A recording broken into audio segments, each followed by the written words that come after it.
Il faut que je vous dise, c'est une des erreurs qui bloque 90% des débutants. Mais avant, il faut que je boive un petit peu. Aucune carte ne va te dire quoi faire. Et crois-moi, c'est pas un défaut, au contraire, c'est vraiment une bénédiction. Mais avant, je me présente. Moi, c'est Sam. Je suis tarologue et je t'aide à apprendre le tarot au galop. Et si tu veux continuer à apprendre le tarot avec moi, pense à t'abonner. Alors, je reviens à mon histoire. L'autre jour, une élève me montre un tirage qu'elle a fait. Il y avait 2 cartes. Alors, il y avait le soleil et puis il y avait l'ermite. Et elle me dit, je veux savoir si les cartes valident ma décision. Alors, la question, elle est bien. Mais en fait, le problème, c'est qu'elle avait déjà décidé avant même de faire son tirage. Et le soleil, qu'est-ce que c'était? C'était sa clarté et ce qu'elle voulait. Et l'ermite, c'était quoi? Sa peur. En fait, c'était la peur de quitter son boulot, de reprendre tout à zéro, etc. Et qu'est-ce qu'elle cherchait inconsciemment? C'était pas une réponse, c'était une autorisation.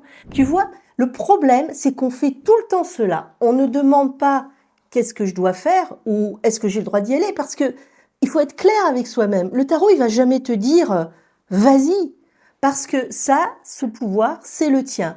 Et les cartes, elles servent pas à trancher. Elles révèlent ce qui existe en toi, mais que tu n'oses pas voir ou que tu vois pas en fait.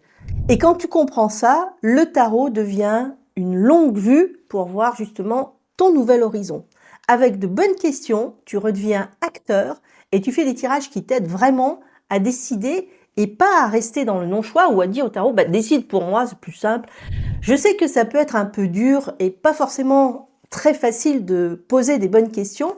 Alors justement, commente le mot technique dans les commentaires pour recevoir le petit fascicule qui va t'aider à comprendre comment faire.